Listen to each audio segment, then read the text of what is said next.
जय हिंद। आइए हम लोगों ने जिस प्रकार से सीएजी के ऑफिस के बारे में पढ़ रहे हैं, ऑलरेडी कई एक वीडियो ऑलरेडी अपलोड कर चुके हैं, जिसमें कि हमने यह जानने का प्रयास किया किस प्रकार से कंप्यूटर एंड ऑडिटर जनरल के ऑफिस में सीएजी का अपॉइंटमेंट किया जाता है प्रेसिडेंट के द्वारा। ओथ और एफर्मेशन के बारे में पढ़ा। इनके जितने भी कह सकते हैं कि संवैधानिक प्रावधान है, किस अनुसार से जो है इन्हें इनके पद से बर्खास्त किया जा सकता है, रिमूव किया जा सकता है, और साथ साथ यह जानने का प्रयास किया कि इनकी जो है स्वतंत्रता बरकरार रखने के लिए क्या क्या संवैधानिक प्रोविजंस, कॉन्स्टिट्यूशनल प्रोविजन दिए गए हैं, सेफगार्ड्स दिए गए हैं, ताकि यह इंडिपेंडेंटली अपने काम को, अपने दायित्वों का निर्वहन कर सकें। अब हम लोग यह जानेंगे इस वीडियो में कि duties and powers of the CAG, आखिर इनके क्या क्या कर्तव्य हैं, क्या क्या रूल्स एंड रिस्पॉन्सिबिलिटी हैं, क्या क्या फंक्शंस हैं, इन्हें क्या क्या करने होते हैं और इनके कार्य क्या हैं। Is that clear? So let us start. हम लोग यहाँ 6 पॉइंट में डिस्कस करेंगे सीएजी ऑफिस के rules, responsibility, work and functions. ठीक है, सबसे पहला हम लोग देख लेते हैं अनुच्छेद 149, 149वां संविधान के अनुच्छेद के अंतर्गत जो है इनके जो है कार्यों का वर्णन है। ठीक है, तो parliament to prescribe the duties and power of the CAG, और इसमें कहा गया है कि जो है संविधान में यह वर्णन है कि पार्लियामेंट, संसद के द्वारा इनके कार्यों का निर्धारण किया जाएगा। तो उसी में जो है भारत सरकार के द्वारा CAG duties, power and condition of service act 1971 पारित किया गया, जिसे 1976 में एक बार इसमें संशोधन भी किया गया। तो 1971 में, ठीक है, सन 1971 में जो है यह सीएजी ड्यूटीज एंड पावर, कहने का मतलब है कि इनके जो है ड्यूटीज, इनके कार्य, इनकी शक्तियां और कंडीशंस, क्या क्या कंडीशंस रिक्वायर है, ठीक है, इनके सर्विस के लिए, वह एक्ट जो है, ठीक है, 1971 सन 1971 में इसे पार्लियामेंट के द्वारा जो है पारित किया जाता है, और इसे जो है 1976 में इसमें एक बार संवैधानिक जो है संशोधन और बदलाव भी किए जाते हैं। इसी एक्ट के द्वारा इनके कार्य, इनके रूल्स, इनके रिस्पॉन्सिबिलिटी, इनके फंक्शंस, इनके वर्क का जो है इनके कंडीशन, सर्विस कंडीशन को डिफाइन किया गया है और बताया गया है। ठीक है, अब हम लोग देख लेते हैं इनके कुछ मेजर रूल। सबसे पहला है कि ऑडिट, अकाउंट, ऑल एक्सपेंडिचर। देखो, सीएजी को कहा जाता है friend, philosopher and guardian of the public account committee. मतलब पब्लिक अकाउंट कमिटी जो है, पब्लिक जो पर्स है, लोगों, देखो सरकार के पास पैसा कहाँ से आता है, लोग जो टैक्स देते हैं, कर देते हैं, तो एक प्रकार से ये पूरे के पूरे उसके गार्जियन है। उसको हम गार्जियन, घर में जो दादाजी दादी माँ होती हैं, गार्जियन के तौर पे देखते रहते हैं अपने बच्चों पे, वो निगरानी करते हैं, अपने पोते पोतियों को का निरीक्षण करते रहते हैं, कहीं कोई बदमाशी ना करे, कहीं कोई हुड़दंग ना मचाए, मतलब सब सुरक्षित रहे, कोई लड़ाई झगड़ा ना करे। ठीक उसी प्रकार सीएजी ऑफिस का यह फंक्शन है कि जो पब्लिक पर्स है, जो लोगों का पैसा है, सरकार का काम क्या है, सरकार का दायित्व है उसे, उसका सदुपयोग करना, उसे खर्च करना, उसे पर्सनल यूज में नहीं खर्च करना, उसे जनता का पैसा जनता के ऊपर खर्च करना। तो यह एक प्रकार से यह देखती है कि सरकार ने इतना पैसा बोला कि इस प्रोग्राम में, इस स्कीम में जो है हमने खर्च किया, क्या वो सही उस स्कीम में खर्च किया है कि नेता वगैरह अपने जेब में तो नहीं भर रहे। Is that clear? तो एक प्रकार से इनकी ऑडिटिंग, आप नाम से ही देखो, computer and auditor general, auditor, auditor मतलब ऑडिट करना, निरीक्षण करना। ठीक है, तो वही है कि सीएजी का जो मेन काम है वही है audit, account and all expenditure. पूरे के पूरे जितने भी भारत सरकार का अकाउंट है, जितना भी खर्च है, ठीक है, कंसोलिडेटेड फंड ऑफ इंडिया, केंद्र सरकार का भी और राज्य सरकार का भी, क्योंकि संविधान जब बना था तो 2 टायर ऑफ द गवर्नमेंट थी, centre at the India level और स्टेट पे स्टेट लेवल गवर्नमेंट। अब तो खैर 3 टायर हो गई, लोकल गवर्नमेंट भी हो गई। इनके जो कार्य है वो केंद्र का भी और राज्य का भी, दोनों के consolidated fund of India, contingency fund of India, ठीक है, और पब्लिक अकाउंट, यह तमाम चीज़ों का जो है पूरे के पूरे कह सकते हैं कि ऑडिटिंग करते हैं, मॉनिटरिंग करते हैं। मेन फंक्शन इनका यही है।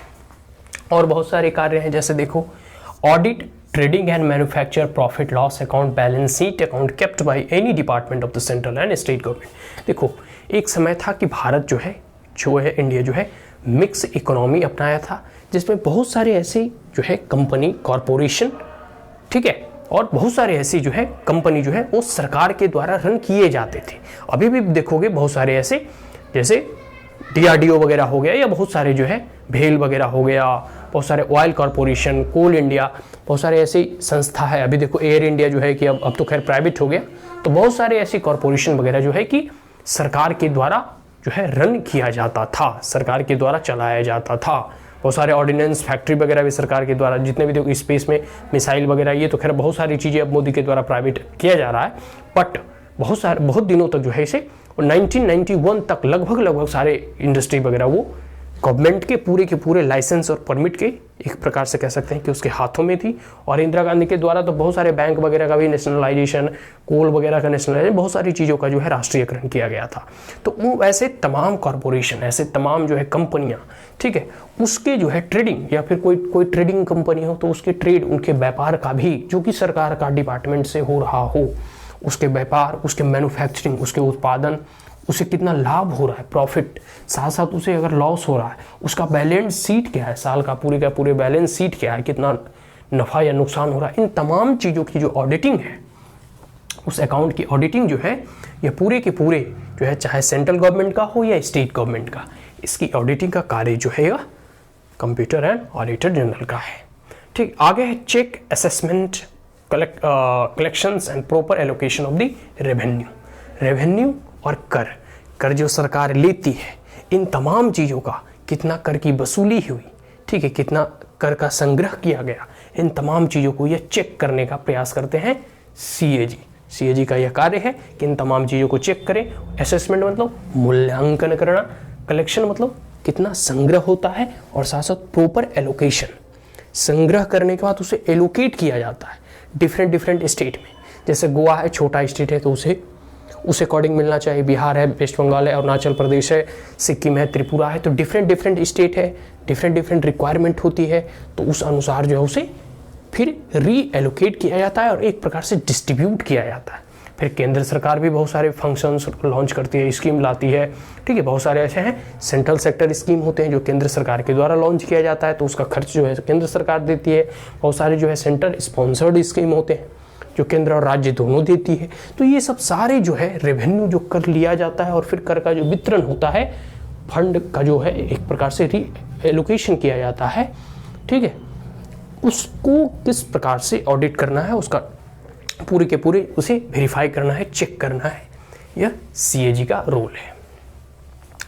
ठीक है, आगे है audit company finance by the central and state corporation. देखो बहुत सारे ऐसे कॉर्पोरेशन और कंपनियां हैं जो सेंटर के द्वारा उसमें थोड़ा बहुत फंड दिया जाता है, सब्सिडी दी जाती है ऐसे कंपनी पर। या फिर जैसे अभी देखो इंश्योरेंस कंपनी है, तो बहुत सारा उसका शेयर अगर भारत सरकार का है, तो उन तमाम कंपनियों की जो है पूरी के पूरे ऑडिटिंग किया जाता है। या फिर किसी भी प्रकार में पार्शियली या कह सकते हैं कि फुली जो है अगर फंड जो है सरकार के द्वारा दी जाती है, तो उस पर जो है एक प्रकार से उसकी ऑडिटिंग जो है CAG ऑफिस करती है। आगे है डेप्ट, sinking fund, deposit, advances, remittances. देखो वर्ल्ड बैंक हो गया, इंटरनेशनल एक प्रकार से कह सकते हैं बहुत सारे ऐसे इंस्टीट्यूशन होते हैं, अंतर्राष्ट्रीय संस्था जिससे सरकारें कर्ज लेती है। बहुत सारे जैसे जापान हो गया, जापान देखो भारत में बुलेट ट्रेन चलाने की बात कही, ठीक है, तो बहुत सारे ऐसे देश भी होते हैं जो भारत को कर देते हैं, लॉन्ग टर्म जो है लोन देते हैं, ठीक है। तो ऐसे तमाम लोन जो है चाहे इंटरनेशनल इंस्टीट्यूशन से लिया गया हो, वर्ल्ड बैंक हो गया हो, WHO हो गया हो, IMF हो गया हो, UN की कोई भी इंस्टीट्यूशन हो, या कोई भी जैसे ब्रिक्स वगैरह हो गए हो, ठीक है, तो इस डेप्ट का, इस कर्ज का भी लेखा जोखा का जांचना इनका कर्तव्य है, इनका काम है।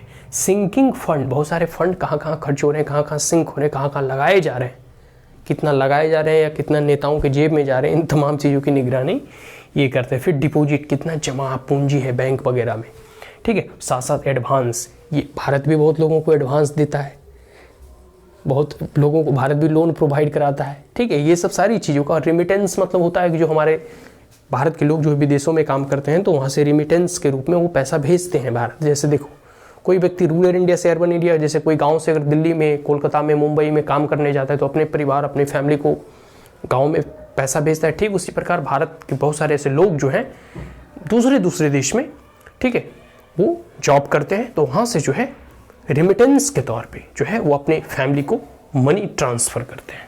तो इन तमाम चीज़ों की निगरानी, एक प्रकार से उसकी वेरिफिकेशन CAG की ऑफिस करती है। आगे है place report house of the parliament, और ये अपना एक रिपोर्ट जो है वह पार्लियामेंट में रखती है कि ये मेरी ऑडिटिंग रही और ये हमारा रिपोर्ट रहा। और इसके साथ साथ 3 रिपोर्ट या प्रेसिडेंट को भी सौंपते हैं, ठीक है। सबमिट 3 ऑडिट रिपोर्ट, और अपना ऑडिटिंग का 3 रिपोर्ट जो है यह राष्ट्रपति के समकक्ष प्रस्तुत करते हैं। पहला है audit report on appropriation account, ठीक है, यह एप्रोप्रिएशन अकाउंट के ऑडिट रिपोर्ट को, और दूसरा है audit report on finance account के ऑडिट रिपोर्ट को, और तीसरा है audit report on the public undertaking, ठीक है। ये तीनों जो है रिपोर्ट्स या राष्ट्रपति महोदय के समकक्ष या जो है टेबल करते हैं या फिर प्रेजेंट करते हैं। Is that clear? So these are the important roles, responsibility, power, function, conditions of the CAG office. Is that clear? So that's all, and if you are the first time on my channel, then like it, share it, as well as subscribe it. Also press the bell icon, and if there were any queries, comment, suggestion, advice, you may comment in the comment box. Thank you once again. Have a great day.